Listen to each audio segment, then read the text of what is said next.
Dear students, നമുക്ക് units and definition എന്ന് പറയുന്നതിൽ അടുത്തത് വരുന്നത് മർദ്ദം അഥവാ എന്താണ് പ്രഷർ എന്ന് പറയുന്നതിനെ കുറിച്ചിട്ടാണ് നമ്മൾ നോക്കാൻ പോകുന്നത്. ഓക്കെ, എന്താണ് മർദ്ദം അല്ലെങ്കിൽ പ്രഷർ? നമുക്ക് നോക്കാം എന്തൊക്കെയാണ് അതിൽ വരുന്ന പോയിൻറ്റ്സും കാര്യങ്ങളൊക്കെയാണ്. എന്താണ് മർദ്ദത്തെ ഒരു സ്ക്വയർ ഇഞ്ചിൽ അനുഭവപ്പെടുന്ന ബലം എന്ന് നിർവചിക്കാം. പ്രഷർ എന്ന് പറഞ്ഞു കഴിഞ്ഞാൽ എന്താണ് ഒരു സ്ക്വയർ ഇഞ്ച് അല്ലെങ്കിൽ ഒരു ഭാഗത്തിൽ അനുഭവപ്പെടുന്ന ബലമാണ്. ഇപ്പോൾ എക്സാമ്പിൾ പറയുകയാണെന്നുണ്ടെങ്കിൽ ഇപ്പോൾ ഇതൊരു ഭാഗമാണ്. ഇപ്പോൾ ഇതിലിപ്പോൾ ഒരു ചെറിയൊരു പോർഷൻ ഞാൻ റൗണ്ട് ചെയ്ത ഭാഗത്തിൽ അനുഭവപ്പെടുന്ന ബലത്തിന് നമുക്ക് എന്ത് പറയാൻ പറ്റും? ഒരു പ്രഷർ അല്ലെങ്കിൽ മർദ്ദം എന്ന് നിർവചിക്കാം. ഓക്കെ, അതാണ് എന്ത് അതിൻ്റെ നിർവചനമായിട്ട് വരുന്നത്. ഒരു ചെറിയ ഭാഗത്ത് അല്ലെങ്കിൽ ഒരു സ്ക്വയർ ഇഞ്ചിൽ അനുഭവപ്പെടുന്ന ഫോഴ്സ് അല്ലെങ്കിൽ ബലം, അതിന് പറയുന്ന പേരാണ് എന്ത്? നമ്മുടെ മർദ്ദം. അല്ലെങ്കിൽ ഇംഗ്ലീഷിൽ പറയുമെങ്കിൽ ഫോഴ്സ് പെർ യൂണിറ്റ് ഏരിയ എന്നാണ് പറയുക. അതാണ് ഏറ്റവും ബെറ്റർ ആയിട്ടുള്ള ഡെഫിനിഷൻ. പഠിക്കാനും എളുപ്പമാണ്. പ്രഷറിൻ്റെ ഒരു ഡെഫിനിഷനാണ് ഇത്. Force per unit area.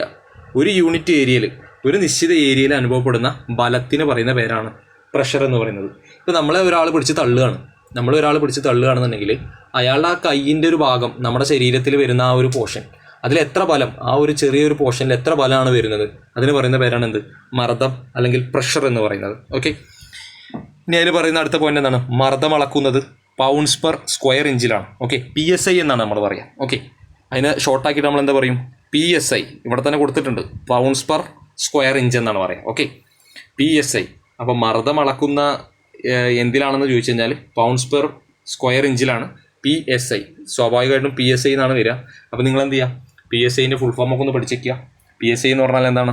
Pounds per square inch എന്നുള്ളത് മനസ്സിലാക്കി വയ്ക്കുക. ഓക്കെ, ഇനി മറ്റൊരു യൂണിറ്റ് ഉണ്ട്, നമ്മൾ നോർമലി യൂസ് ചെയ്യുന്ന മറ്റൊരു യൂണിറ്റാണ് ഇത്, kilogram per square centimetre. Okay, kilogram per square centimetre. നിങ്ങളിങ്ങനെ ഈ ഒരു മലയാളത്തിൽ ഇത് പറയുമ്പോൾ കുറച്ച് ലെങ്തി ആയിട്ട് തോന്നും, പക്ഷേ ഇതാണ് kilogram per centimetre square. Next എന്താണ്? kg per centimetre square. പിന്നെ ഒരുപാട് കുറച്ച് ബെറ്റർ ആയിട്ട് നിങ്ങൾ ചിന്തിക്കുകയാണെന്നുണ്ടെങ്കിൽ ഒരു എളുപ്പവഴിയുണ്ട്. ഇതിൻ്റെ യൂണിറ്റ് മാത്രം കിട്ടിയാൽ മതി, നമുക്ക് അതിൻ്റെ ഡെഫിനേഷൻ എഴുതാൻ പറ്റും. ഏതൊരു കാര്യത്തിൻ്റെയും ഇതിൻ്റെ ഒരു യൂണിറ്റ് ഇതാ, ഈ ഒരു ചെറിയ ഞാൻ ഇപ്പോൾ റൗണ്ട് ചെയ്തിട്ടുള്ള ഭാഗം മാത്രം കിട്ടിക്കഴിഞ്ഞാൽ അതിൻ്റെ ഡെഫിനേഷൻ എഴുതാൻ പറ്റും. അപ്പോൾ എന്താണ് അതിൻ്റെ unit? Kilogram per centimetre square അല്ലേ? എന്താണ്? Kilogram per centimetre square. ഈ സെൻറ്റിമീറ്റർ സ്ക്വയർ എന്ന് പറഞ്ഞാൽ ഏരിയൻ്റെ യൂണിറ്റാണ്. കിലോഗ്രാം എന്ന് പറഞ്ഞു കഴിഞ്ഞാൽ നമ്മുടെ ബലത്തിൻ്റെ യൂണിറ്റാണ് അല്ലേ? ഫോഴ്സിൻ്റെ യൂണിറ്റാണ്. അത് രണ്ടും നമുക്ക് അറിയുന്ന കാര്യമാണ്. അപ്പോൾ ഈ ഒരു യൂണിറ്റ് നോക്കുക, കിലോഗ്രാം പെർ സെൻറ്റിമീറ്റർ സ്ക്വയർ. ഒരു സെൻറ്റിമീറ്റർ സ്ക്വയറിൽ അനുഭവപ്പെടുന്ന കിലോഗ്രാം അല്ലെങ്കിൽ ഒരു സെൻറ്റിമീറ്റർ സ്ക്വയറിൽ അനുഭവപ്പെടുന്ന ബലമാണ് എന്ത്? നമ്മുടെ പ്രഷർ അല്ലെങ്കിൽ മർദ്ദം എന്ന് പറയുന്നത്.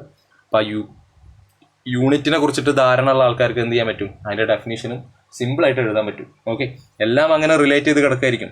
പിന്നെ നമ്മുടെ ടെമ്പറേച്ചറിൻ്റെ ഒക്കെ യൂണിറ്റ് നമുക്ക് എഴുതാൻ പറ്റില്ല. ഡിഗ്രി സെൽഷ്യസ് എന്നൊക്കെയാണ് കൊടുത്തിട്ടുണ്ടായിരിക്കുക.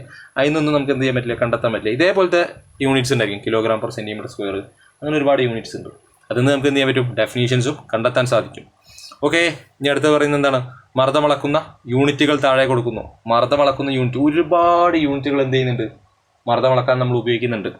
നേരത്തെ നമ്മൾ PSI പറഞ്ഞു അല്ലേ, പാർട്സ് പെർ സ്ക്വയർ ഇഞ്ച്. അപ്പോൾ ഇനി ബാക്കി ഏതൊക്കെയാണ് നമ്മൾ കേട്ടിട്ടുള്ളതാണ്? ഇത് ഒന്ന് അറ്റ്മോസ്ഫിയർ അഥവാ ATM. പിന്നെ ഒന്ന് ബാർ എന്ന് പറയുന്നത് എന്താണ്? നമ്മുടെ മർദ്ദത്തിൻ്റെ യൂണിറ്റാണ്. ഹെക്ടോ പാസ്കലൊക്കെ നിങ്ങൾ ചെറിയ ക്ലാസ് മുതലേ കേട്ടിട്ടുണ്ടായിരിക്കും.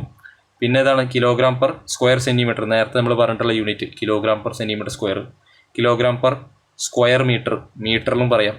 പാസ്കലുള്ള സ്ഥിതിക്ക് കിലോ പാസ്കൽ, ബാറുള്ള സ്ഥിതിക്ക് millimetre of mercury, pounds per square foot PSF, pounds per square inch PSI. അങ്ങനെ ഒരുപാട് ടൈപ്പ് ഓഫ് യൂണിറ്റുകൾ നമുക്ക് എന്ത് ചെയ്യാൻ പറ്റും? മർദ്ദം അളക്കാൻ സാധിക്കും. അപ്പോൾ നിങ്ങൾ പ്രധാനമായിട്ടും എന്ത് പഠിച്ചാൽ മതി?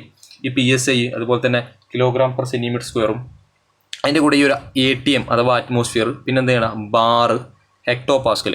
ഈ മൂന്നെണ്ണം കൂടി എന്ത് ചെയ്യുക? ഓർത്ത് വയ്ക്കുക. ഓക്കെ, മർദ്ദം അളക്കുന്നതിനാണ് വേണ്ടി യൂസ് ചെയ്യുന്ന ഒരു ഏകകമാണ് ഇത് ബാർ എന്നുള്ളതും അതുപോലെ തന്നെ പാസ്കൽ എന്നുള്ളതൊക്കെ നിങ്ങൾ എന്ത് ചെയ്യുക? ഓർത്ത് വയ്ക്കുക. ഓക്കെ, പാസ്കലും അതുപോലെ തന്നെ ബാറൊക്കെ എന്താണ്? ഈ ഒരു മർദ്ദമായിട്ട് റിലേറ്റ് ചെയ്ത് വരുന്നതാണെന്നുള്ളത് ജസ്റ്റ് എന്ത് ചെയ്യുക? ഓർത്ത് വെച്ചാൽ മതി. ഓക്കെ, അപ്പോൾ മർദ്ദം എന്ന് പറയുന്നത് എന്താണ്? മർദ്ദത്തെ ഒരു സ്ക്വയർ ഇഞ്ചിൽ അനുഭവപ്പെടുന്ന ബലം അല്ലേ, ഫോഴ്സ് പെർ യൂണിറ്റ് ഏരിയ എന്ന് നിർവചിക്കാൻ പറ്റും. ഓക്കെ, എന്താണ്?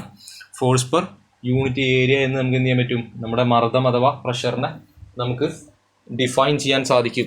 അതിൻ്റെ ഏകകം അല്ലെങ്കിൽ അത് അളക്കുന്നതിന് വരുന്നതാണ് PSI, parts per square inch.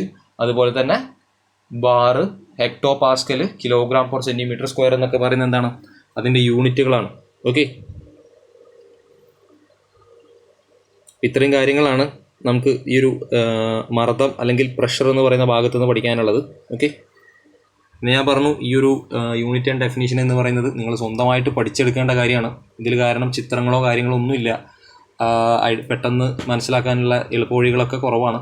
ഡെഫിനീഷൻസും യൂണിറ്റും ഒക്കെ എന്ത് ചെയ്യണം, നമ്മൾ ഒന്നെങ്കിൽ ബൈ ഹാർട്ട് ചെയ്ത് പഠിക്കുക, അല്ലെങ്കിൽ മനസ്സിലാക്കിയിട്ട് നിങ്ങൾ ഒരുപാട് ടൈം മനസ്സിലാക്കിയിട്ട് പഠിക്കുക, ഒരുപാട് എഴുതി പഠിക്കുക. അപ്പോൾ പെട്ടെന്ന് ഇത് എന്ത് ചെയ്യും, ക്യാച്ച് ചെയ്യാൻ സാധിക്കും. യൂണിറ്റും കാര്യങ്ങളൊക്കെ കൃത്യമായിട്ട് തന്നെ പഠിക്കുക. അതുപോലെ ഇനി ഈ ഒരു ചാപ്റ്ററിൽ വരുന്നത് ടെമ്പറേച്ചർ, എൻതാൽപ്പി, അങ്ങനെ കുറച്ച് കാര്യങ്ങൾ വരുന്നുണ്ട്. പിന്നെ കുറച്ച് ലോകൾ, നിയമങ്ങൾ പഠിക്കാനുണ്ട്. ആ നിയമങ്ങളും കാര്യങ്ങളൊക്കെ എന്ത് ചെയ്യണം, നമ്മൾ ബൈ ഹാർട്ട് ചെയ്ത് പഠിക്കേണ്ട കാര്യങ്ങളാണ്. ഓക്കെ, ഇത്രയും കാര്യങ്ങളാണ് അപ്പോൾ ഈ ഒരു വീഡിയോയിൽ വരുന്നത്. Thank you.